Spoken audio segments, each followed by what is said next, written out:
What's up guys, TechLab here. Now we've all seen gaming PCs in a backpack, but have we ever seen a full gaming PC setup in a backpack? Well, this is my backpack. It does have a full gaming PC setup inside of it, so stick around if you want to see how we did it. Now today's video is actually for fun. I wouldn't actually recommend anybody doing this, but you could if you really wanted to, and I'm sure there are some use cases out there where people would want to do an actual thing like this. I would have actually dreamed of having something like this back in the day with LAN parties, so I didn't have to carry heavy PCs, heavy monitors, particularly CRTs back in the day, so it would have actually been useful for that, but I'm not quite sure that people really do LAN parties anymore. If you do, maybe it's an option for you. But before we start jumping into the primary components for this, of course, you will need to be able to control your game somehow, and for that, inside the front pocket here, we have a very basic Xbox controller. Now I actually play all my games, even on the PC, with a controller. It's just something that I've become used to, and this is a fantastic one to use, but you could pretty much hook up anything that you wanted. A lot of people out there prefer the Sony PlayStation controllers.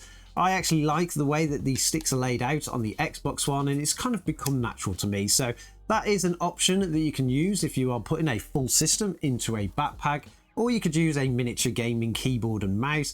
That would also work too. That could easily fit in here and probably at the same time as a controller as well. Then of course we need a PC, and for that we've got a very little tiny mini PC here.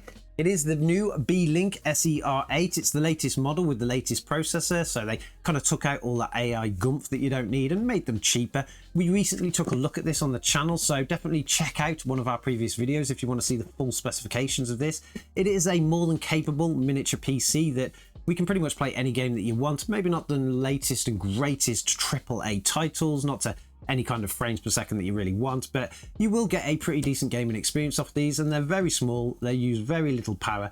This one is actually quite well spec'd as well. It has 32 gigabytes of DDR5 RAM, as well as having a 1 terabyte Gen 4 NVMe, and of course a Ryzen 7 processor that gives us 8 cores, 16 threads, as well as AMD's Radeon 780M graphics. So that is a pretty decent thing to carry in a backpack, and it's going to give you some great gaming experience too. But then of course we need the monitor. What kind of monitor will actually fit in a bag? Well, trying to fit anything bigger than a tiny portable monitor is not going to work, so we've gone for something a little bit different, and for that we've gone for the projector. Now this is a miniature projector, and I haven't actually used a projector in a very long time. The last projector I used was actually one that was huge and really loud, whereas these ones are not supposed to be that bad. It is the XGody portable smart projector, and being a smart projector, it does mean that if you are just simply going to stream your Netflix or your YouTube, you don't actually need the mini PC at all, but we need that for gaming because we of course want to game on this. In terms of specifications, it is much better than anything that I've ever used in terms of projectors, and of course they will be nowadays because technology's moved on. It does use Android 11, so it's completely smart inside. You can just log in with your Google account and pretty much get all of the apps you can on any kind of Android device. It will project a ratio of up to 0.9 to 1. You can actually rotate this one. It does come on a stand, so you can do a full 180 rotation, and it has some very smart technology in it which keeps the screen level, which is pretty cool. You can have over 10, or what does this say, 1 million I think video sources, something like that, so you can pretty much plug and play from wherever you want, and it comes with a dual band Wi-Fi as well as a Bluetooth module, so you can actually connect your mobile phone or any Bluetooth or Wi-Fi device to it, so you don't necessarily need a cable. But more importantly for us, it comes with HDMI, and we need HDMI to plug any kind of console or little mini tiny PC in. Now the star of the show really is this portable projector. We know that you can get mini PCs, we knew that you could get controllers, but these things are actually pretty unique and pretty fun to take a look at as well. We'll do a bit of an unboxing of this so you can actually see. Now, being a smart projector, like I say, you can pretty much get any source and input into it. When it comes to the cost of these, it's very hard to determine because I've actually seen them from around £35, which makes them an absolute bargain, all the way up to £80. I'm not quite sure I would necessarily spend £80 on a projector like this, but for £35, it's definitely worth having a play around with, even if you're just not going to use it for gaming and just for something like TV. The unit itself is not that big, that's all it is really. And if we just open it up, you'll see the kind of things that you get on it. Drop that bag down there, and that's the projector itself. It does come on a stand with a little screw there, so you can put it onto a tripod if you want. We'll just flip the projector down, and that's its rotation there. You can actually rotate onto the bracket at the bottom, but If we just flip it down like that, that is projected the way that it's supposed to go, and it will project the picture that way. It does have a manual focus on the front here. You just turn this little handle here and it will focus in and out. As well as on the back, you've got a power switch to turn it on and off with. We have a HDMI port, a USB port, as well as a headphone jacket in case you wanted to use headphones, but it does come with built-in speakers, which are not that bad actually, they're pretty good. And then a power connection here. This unit is quite small, as you can see, but you do get some extra pieces with it. You get a nice little accessories box. Opening this up and just dropping everything out here, you do get a manual. Now, I will admit the manual is not very good. It doesn't really tell you anything. I had a few little issues with trying to set this up, and the manual just didn't help at all. It kind of just tells you how to set it up. It doesn't tell you how to fix any kind of issue. I had an issue with the screen quality, and then I realized later on that it was me being stupid because it had the little blue thing on the front there, which was a little bit annoying. But anyway, they do give you a manual if you really need it. You get a power connection. Now, it is a unique connection on the end here, so don't lose this. I'm pretty sure you probably could get a replacement, but having the little 90-degree here to hide the cable is very useful if you need it. You also get a HDMI cable, just in case you don't have one, so we can connect it up to things. And then you get a remote control. Now, the remote control is very basic. It just basically navigates around the menus on the device itself. And you can change things like volume, you can mute the sound and stuff like that too. So it gives you everything that you need. It just isn't as very advanced as you would expect. Overall, this little projector is pretty fun, but I wouldn't suggest that everybody really use it as their main PC, and there is a reason for that. Now, even though on its own you can actually go into the system and you can modify a lot of things, you can access obviously Netflix, you can access YouTube, you can access all of the Android types of apps, and then you can go into the settings where you can do things such as adjust the screen size. That is a pretty cool feature because it does mean that you can have quite a large screen, particularly if you want something with a much bigger screen than a little portable monitor. And you can also shrink it down if you need to for the space.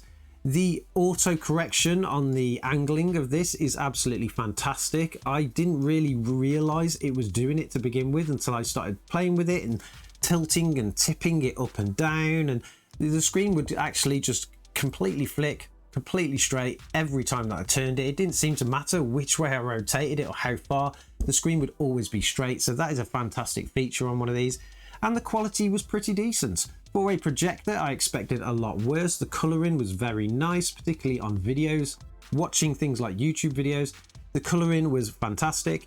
The quality was pretty good, and the sound was also very good as well. But more importantly, how well is it at gaming? Well, gaming was a little bit of a different question, because when we actually plugged our mini PC into the projector, got everything running, things were kind of up and down. It depended what you were actually doing. Inside of Windows, things were not very readable, and that is pretty much the same as when you used to connect them to older style TVs. The resolution just isn't really there. Now, it's supposed to be a 1080p 60, which is true, it would actually produce that, but it depended on what you're actually projecting it onto. On a very smooth white surface, it was much more readable than if it was on anything else. We did originally kind of project it onto this back wall and it was quite unreadable, but once we got a flatter screen, things started to work perfectly fine. And then we tested a few games. When it came to fast-paced games like Half-Life 2, it was quite playable. You could actually get away with it, although there was a slight delay on the mouse and what the screen was producing. I don't know what that was, but it was a little bit weird. If we played games like Doom Eternal, things were actually quite fantastic, to be honest. The game is very fast-paced, but we didn't seem to have that delay on the mouse, so that was kind of great because it meant that we could get away with playing games like that. And what was even more fun with games like Spider-Man Remastered. This little mini PC can actually produce that game perfectly fine. You get some great performance out of it, and the little mini projector managed to keep up well with it too. We managed to swing around the city quite fine, and there was absolutely no delay in the controls on that game. It did take a little bit of tweaking in terms of getting the focus exactly right for that game, but overall it was a great experience throughout. Now, I wouldn't say that it's completely all positives with a projector, because there are negatives too. This unit itself is reasonably good and produces a very good quality picture, but things go horribly wrong when you actually introduce any kind of light into the system. We actually pretty much had to have our studio completely black to get the quality that we did out of this. It was very hard to capture it on camera, but in real life it was pretty good. But as soon as you turned on any of the lights, any of the studio lights, whether it was the main lights, whether it was just a simple backlight, anything like that, the picture quality just was completely degraded. It was very difficult to see anything, particularly when things were dark in the game. If it was light and a bright game, you could pretty much see it no matter what you did. But if it was a dark game, which is generally what I play, to be honest, it was completely unwatchable. So it's not going to be for everybody, but this could make a great thing to take to your friend's house and play games at night time. Maybe you want to project it up against the side of a house or just on a wall. You could even use it to play multiplayer games if you really wanted to. So if you went around a friend's house and you wanted to play multiplayer games, but you didn't want to carry a big monitor around, it would work for that too. Overall, I was pretty impressed with the quality of the little mini projector. I thought it was a great little device. It's not something that I would personally use because I would always just go for a monitor, to be honest. It's the best quality, but you can still have some great fun with this. Anyway, let me know in the comments below, do you actually have a projector or have you ever used one when PC gaming? A very simple setup like this with the projector and a mini PC and a controller can get anybody gaming up pretty quick, and it wouldn't even cost that much, to be honest.